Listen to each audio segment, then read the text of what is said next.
안녕하세요. 영혼의 샘물 은혜의 자리에 오신 성도님 반갑습니다. 부활의 주님이 우리와 함께 하십니다. 우리와 함께 하시는 주님을 찬양합니다. 기도합시다. 주님, 오늘도 주님의 은혜 안에서 희망찬 하루를 시작합니다. 비록 우리의 삶에 많은 문제와 질병과 고통이 있지만 그러나 우리는 주님 안에 있기에 주님 안에서 희망과 새로운 생명을 바라보며 믿음으로 오늘 하루를 살아가겠습니다. 주님의 이 놀라우신 은혜와 사랑 안에서 주님께 기쁨으로 순종하며 주님의 기쁨과 영광을 드러내는 오늘 하루가 되게 하여 주시옵소서. 오늘도 주님 주실 말씀을 기다리고 기대합니다. 성령님 우리 가운데 함께 하셔서 귀한 말씀으로 채워 주시옵소서. 예수님 이름으로 기도합니다. 아멘.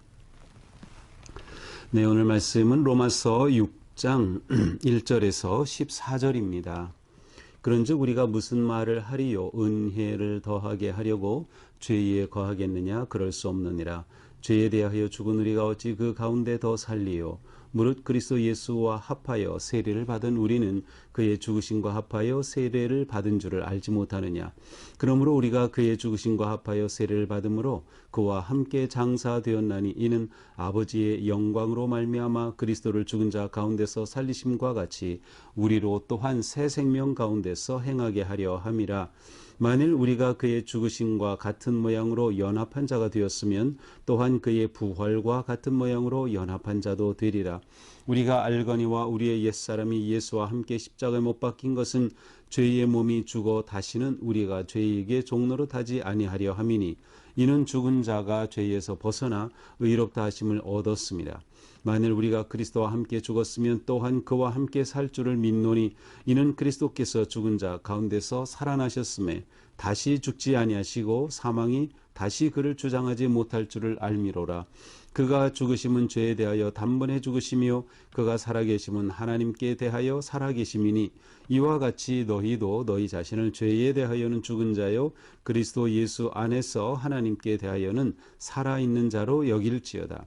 그러므로 너희는 죄가 너희의 죽을 몸을 지배하지 못하게 하여 몸의 사욕에 순종하지 말고 또한 너희 지체를 불의의 무기로 죄에게 내주지 말고 오직 너희 자신을 죽은 자 가운데서 다시 살아난 자와 같이 하나님께 드리며 너희 지체를 의의 무기로 하나님께 드리라.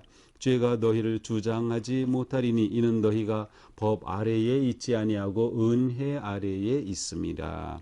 아멘. 자, 오늘 말씀은 우리가 그리스도인으로서 살아가는 또 내가 누구인가라고 하는 아주 중요한 부분을 다루고 있습니다. 자, 오늘 말씀을 쭉 1절부터 읽다 보면은 이 사도 바울이 오늘 본문 가운데서 딱 명령형으로 주신 동사가 11절에서 나타납니다. 11절에 보니까 이와 같이 너희도 너희 자신을 죄에 대하여는 죽은 자요 그리스도 예수 안에서 하나님께 대하여는 살아있는 자로 여길지어다. 여기라. 이것이 이제 중요한 오늘 전체 본문의 핵심 단어입니다. 핵심 동사입니다. 자, 여기라. 무엇을 여기라는 거죠? 바로 자기 자신을 이러이러한 존재로 여기라는 거예요. 그래서 오늘 말씀의 핵심은 앞에서는 이제 죄와 의롭다 하심 믿음에 관해서 말씀을 주셨다면 바로 이 원리 속에서 오늘 말씀은 내가 너 자신을 어떠한 존재로 여기느냐, 내 자신이 어떠한 존재냐라고 하는 그리스도인의 정체성에 관해 주시는 말씀입니다. 자, 그리스도인은 그럼 도대체 누구이죠? 성도는 누구입니까? 자, 1절 이렇게 시작하죠. 그런즉 우리가 무슨 말 하리요? 은혜를 더하게 하려고 죄에 거하겠느냐? 자, 이제 어제 본문에서 죄가 더한 곳에 은혜가 더욱 넘쳤다 이런 표현이 나왔어요. 그래요? 죄가 더하니 은혜가 넘칩니까? 예, 은혜는 어떠한 죄보다도 큽니다. 자, 그런데 이것을 악용해서 그래요? 그럼 더 큰 죄를 지면 더 큰 은혜가 임하겠네요. 또 내가 계속 죄 아래 머물러 있으면 계속 은혜가 오겠네요 라고 말하지 말라는 거예요. 그럴 수 없다는 거예요. 은혜가 있게 하려고 그러면 내가 죄에 거하겠느냐? 아니에요. 그 은혜는 우리를 죄에서 구원해 주시지만 죄에서 구원받은 우리는 죄에 더 이상 머물러서는 안 돼. 우리 존재가 어디에 있느냐는 너무도 중요한 거죠. 그래서 그 말씀을 다루는 거예요. 2절, 그럴 수 없느니라. 그래서는 안 된다는 거죠. 어떻게 합니까? 그러면 죄에 대하여 죽은 우리가 어찌 그 가운데 더 살려? 자, 그리스도는 누구예요? 죄에 대하여 죽은 자입니다. 자, 죽었다라는 것은 무엇이에요? 반응하지 않죠. 죄에 대해서 반응하지 않아요. 유혹을 받지도 않아요. 물론 우리가 살아가면서 유혹을 받지만 내가 죽은 자가 되면 그것에 내가 반응하지 않는 거예요. 죄에 대해 죽은 우리가 어찌 그 가운데 살리요? 그렇죠. 죄에 대해 죽었으면 죄 안에 우리가 살 수가 없어요. 무릇 그리스도 예수와 합하여 세례받은 우리는 그의 죽으심과 합하여 세례를 받은 줄 알지 못하느냐. 자, 여기서 합한다는 것은 우리 단어로 이제 하나가 된다는 뜻인데 좀 더 정확히는 안으로 들어간다는 뜻이에요. 그러므로 우리가 예수 안으로, 예수님 안으로 들어가서 세례를 받았어요. 우리는 그의 죽으심 안으로 들어가서 세례를 받았다는 거예요. 자, 세례를 언급하면서 여기에서 하나가 되어 죽었다는 표현을 사용합니다. 자, 세례는 그리스도인이 누구인가라는 것을 가장 정확하고 분명하고 중요하게 보여주는 그러한 예전입니다. 성예전이에요. 그러므로 보통 정말 그리스도인인가? 당신은 그리스도인입니까? 이렇게 물어볼 때 공식적인 그러한 표준은 세례 받았느냐로 말해 줍니다. 세례 받았습니까? 아, 이 사람은 그리스도인이다. 물론 세례 자체가 그리스도인을 보장해 주는 것은 아니에요. 세례는 기본적으로 믿음을 고백할 때 예수 그리스도의 믿음을 고백을 근거함으로 세례를 베풀지만, 그러나 세례 자체가 구원을 보장해 준다거나 세례 자체가 그리스도인임을 보장해 준다는 것은 아니에요. 그러나 세례의 의미는 바로 그것이죠. 그리스도 안에 들어가 그리스도와 함께 죽는 거예요. 무엇에 대해 죽어요? 죄에 대해 죽은 것이죠. 자, 죄에 대해 죽고 그리스도와 하나 되어 세례를 받은 우리다라는 것이죠. 그러므로 우리가 그의 죽으심과 합하여 그의 죽으심 속에 들어가요. 세례는 두 가지 의미, 죽고 산다는 것이에요. 세례 받을 때 원래 침례를 물속으로 들어가죠. 물속으로 들어가 나는 죽었습니다. 어떤 나예요? 옛 자. 나의 옛사람, 거듭나기 이전의 사람, 예수님 만나기 이전의 사람, 나의 옛사, 세상적인 내 자아는 죽었다. 물에서 나오죠. 숨을 쉬죠. 새로운 존재가 되는 거예요. 바로 그 의미가 담겨 있어요. 예수와 합하여 죽으심. 마치 예수님이 십자가에 달려 죽으심에 내가 하나가 되는 것과 같아요. 그 안으로 들어가는 것과 같아요. 세례를 받음으로 그와 함께 장사되었다고 표현하고 있어요. 이는 아버지의 영광으로 말미암아 그리스도를 죽은 자 가운데서 살리심과 같이 우리도 또한 그 생명 가운데서 행하게 하렴이라. 자, 죽음과 생명이라는 표현이 나오죠. 그리스도 안에 내가 죽을 때 세례가 그것을 상징적으로 드러내죠. 나에게 죽음으로 끝나는 것이 아니라 새 생명이 주어지는 거예요. 이것이 세례가 의미하는 너무도 귀한 뜻입니다. 그러므로 우리는 그리스도인으로서 내가 세례받았다, 나는 세례자다 라고 하는 이 의식이 너무도 중요한 것이죠. 만일 우리가 그의 죽으심과 같은 모양으로 연합한 자 되었으면 또한 그의 부활과 같은 모양으로 연합한 자도 되리라. 자, 우리가 그리스도 안에 그리스도와 함께 그리스도와 연합한다는 것은 함께 죽는다는 뜻이고, 함께 죽었기에 또한 그리스도의 부활과 함께 우리는 생명을 얻는다는 뜻이야. 더 나아가 우리도 부활하리라는 종말론적인 그러한 신앙의 의미가 또한 담겨 있습니다. 우리가 알거니와 우리의 옛사람이, 그러죠, 거듭나기 이전에 옛 자아가 예수와 함께 십자가에 못 박힌 것은 죄의 몸이 죽어 다시는 우리가 죄에게 종로로 탈해하지 아니함이라.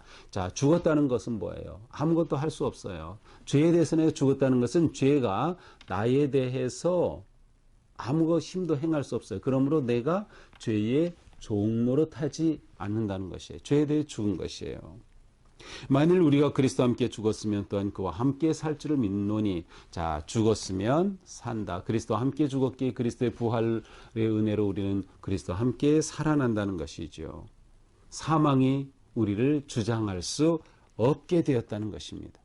그가 죽으심은 죄에 대해 단번에 죽으심, 예수 그리스도의 죽으심은 우리가 또한 죄에 대해 죽은 자가 되는 것을 어떻게 십자가의 구속의 은혜로, 대속의 은혜로 그와 같은 엄청난 은혜의 사건이 우리 가운데 일어나는 것이죠. 그리스도 안에 예수 안에서 하나님께 대하여 살아있는 자로 여길지어다. 자, 우리 자신에 대해서 어떻게 자기 정체성, 자기 이해를 가져요? 바로 이러한 존재로 여기라는 거예요. 나는 세례자다. 그리스도와 함께 십자가에 못 박혀 나 옛자는 죽었고 예수 그리스도 안에서 새 생명을 얻은 부활의 영광에 참여할 자다. 그러므로 죄에 대해는 죽고 의에 대하여 산다. 죄에 대하여 죽고 하나님께 대하여 주님께 대하여는 산 자가 된다. 바로 그러한 의미가 담겨 있어요. 자, 그러므로 어떻게 됩니까? 우리는 더 이상 죄의 종노릇하지 않아요. 반면에 하나님께 대해서 하나님께 순종하고 따라요. 여기서 종노릇한다라는 그러한 단어와 함께 여기서 주장한다는 표현이 나와요. 이 주장한다라는 것은 왕노릇한다는 뜻이에요. 그러니까 죄에 대해 죽는다는 것은 죄가 나를 주장하지 못한다는 거고요. 죄가 나에 대해 왕노릇하지 못한다는 거예요. 그러나 그리스도 안에서 우리는 이제 하나님이 우리의 왕이 되시는 거예요. 그래서 우리는 생명의 부활의 주님, 내 진정한 내 삶의 왕이 되셔서 나는 그분 안에 생명의 삶을 사는 것이다 라는 거죠.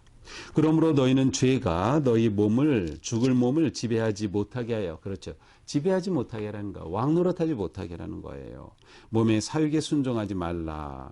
또한 너희 지체를 불의의 무기로 죄에게 내주지 말라. 너희 몸을, 너희의 지체를 불의의 무기, 무기는 도구를 말하죠. 연장을 말해요. 불의, 죄의 연장으로 너의 몸을, 너의 삶을 그렇게 만들지 말라라는 것이에요. 너희 지체를 의의 무기로 하나님께 드려, 거꾸로 의로운 연장이 되어 하나님께 드려지는 삶이 되어야 한다는 것이죠. 죄가 너희를 주장하지 못하리니 이는 너희가 법 아래 있지 아니하고 은혜 아래 있습니다. 자, 우리는 법 아래 있으면 어떻게 돼요? 우리의 죄를 드러낼 뿐이에요. 그러나 은혜 아래 있으면 죄를 사하여 주시고 해결하는 거죠.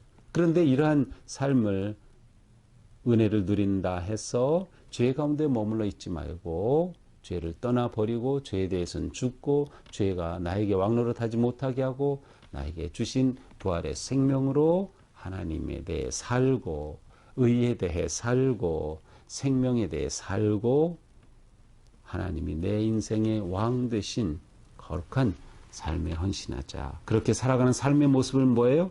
내 삶을, 내 존재를 의의 병기로, 의의 무기로, 의의 도구로 하나님 앞에 드리는 삶. 이것이 바로 구원받은 성도의 모습이다 라고 하는 것이죠. 자, 이것이 오늘 말씀입니다. 오늘 말씀 보면서 우리는 이렇게 물어봐야 되겠어요. 나는 누구인가 말이죠. 나는 누구인가. 왜냐하면 사도 바울이 이렇게 여겨라 그랬거든요. 너 자신을 어떠한 존재로 여길지를 말씀하는 거예요. 나는 누구인가. 누구입니까? 나는 누구입니까? 바로 이것에 대해 분명한 대답을 하고 그리고 그 고백에 따라 우리가 살아야 하는 것이죠. 우리는 누구입니까? 우리는 그리스도와 연합한 자다라는 거예요. 그리스도와 연합한다는 것은 안에 있다, 안에 거한다는 의미라고 했어요. 우리는 그리스도 안에 거하는 존재입니다. 우리는 그리스도와 하나 된 존재입니다. 그러므로 그리스도의 십자가의 죽으심에 내가 함께 참여하여서 세례를 통하여 내가 죽은 자임을 고백하고 드러냈어요. 또한 그리스도의 부활하심에 참여하여서 우리에게는 새 생명이 주어졌어요. 이렇게 우리는 새로운 존재로 거듭난 겁니다. 옛 자아가 죽은 것이고 그리스도 안에 새로운 존재가 되었다라고 하는 것이죠. 바로 이것이 나는 누구인가라는 것에 대해 아주 중요한 오늘의 말씀입니다. 그러므로 우리에게는 살고 죽음이 분명해야 합니다. 죄에 대해 분명히 죽어야 하고요. 의에 대해 살아야 합니다. 죄에 대해서는 내가 반응하지 않는 거예요. 여기서 세례와 죽음이 함께 주는 이미지는 매장됐다는 거예요. 물속에 완전히 잠겼다. 매장됐다. 나는 죄에 대해서 매장됐어요. 나의 옛사람은 매장되었어요. 더 이상 그게 고개 들지 못하는 거예요. 거꾸로 의에 대하여, 하나님에 대해, 생명에 대해, 예수님에 대해서는 내가 살아있는 거죠. 반응하고 순종하고 따르는 그러한 삶을 사는 것이죠. 그래서 우리에겐 분명해야 돼요. 나는 무엇에 대해 죽고 무엇에 대해 살고 있는가? 나는 죄에 대해 죽었는가? 하나님에 대해는 살아있는가? 라고 하는 것이죠. 이것을 위해 우리는 내가 세례받은 자라고 하는 것을 계속 기억해야 합니다. 그리고 감사해야 합니다. 하나님, 제가 세례받은 자임이 너무도 감사합니다. 계속 내가 세례받은 자임을 기억할 때 내 정체성, 나는 누구인가를 우리는 잊지 않게 되는 것이죠. 그래서 우리는 세례를 기억해야 하는 것이에요. 세례를 기억해야 한다. 자, 또한 우리는 우리 삶의 왕이 누구인가가 분명해야 합니다. 더 이상 죄가 왕 노릇하지 못하게 해요. 죄가 다스리지 못하게 해요. 죽을 몸을 죄가 지배하는데 우리는 죄의 지배를 벗어난 거예요. 이것이 은혜죠. 내 힘이 아니었어요. 예수 그리스도의 십자가의 구속의 능력이었어요. 그래서 우리는 은혜로 살아가는 거예요. 은혜로 죄의 지배를 벗어나 살아가는 것이죠. 내 왕이 누구인가 분명해야 합니다. 우리에게 왕은 오직 예수 그리스도 주님뿐입니다. 그러므로 우리는 주님 안에서 주님의 다스리심 속에 주님의 인도하심에 순종하며 오직 주님만을 내 왕으로 고백하고 따라가는 것이죠. 이러한 삶은 곧 우리가 의의 연장으로 사는 것입니다. 의의 무기가 되는 거예요. 의의 연장, 의의 도구. 자, 주인이 연장을 쓰려고 할 때 연장은 어디에 있어야 돼요? 바로 주인 곁에 있어야 돼요. 연장을 찾아다니게 되면 안 되죠. 우리는 늘 주님 곁에 있어야 돼요. 연장으로 의의 도구로 쓰기 위해서는 무슨 말이에요? 늘 하나님을 예배하고 매일 말씀을 이렇게 묵상하고 매일 하나님께 기도함으로 나아가며 하나님 곁에 머물러야 우리가 의의 연장으로 쓰임을 받는다. 오늘 우리의 삶이 주님과 동행하는 삶 속에 거룩한 의의 도구로 쓰임받는, 그래서 하나님이 기뻐하시고 하나님 영광 받으시는 그런 거룩하고 아름다운 성도 세례자로 승리하기를 축복합니다. 기도합시다. 주님, 오늘 말씀을 통해 우리가 누구인가를 물어보고 또 우리가 누구인가를 확신하게 하여 주시니 감사합니다. 우리는 예수 그리스도의 구속의 은혜를 입어서 죄에 대해 죽고 의에 대하여 산 자, 옛사람은 완전히 매장되고 그리스도 안에서 새 생명을 누리는 거듭난 삶을 살게 하여 주시니 감사합니다. 오늘 하루 사는 동안 우리가 하나님 앞에 거룩한 의의 도구가 되어서 거룩하게 쓰임받는 삶, 하나님께 순종하는 삶, 하나님의 뜻을 따르는 행복한 성도가 되게 하여 주시옵소서. 예수님 이름으로 기도합니다. 아멘. 네, 오늘 우리의 삶이 이렇게 거룩하고 또 의로운 하나님의 연장으로 쓰임받는 행복한 하루가 되기를 축복합니다. 사랑합니다.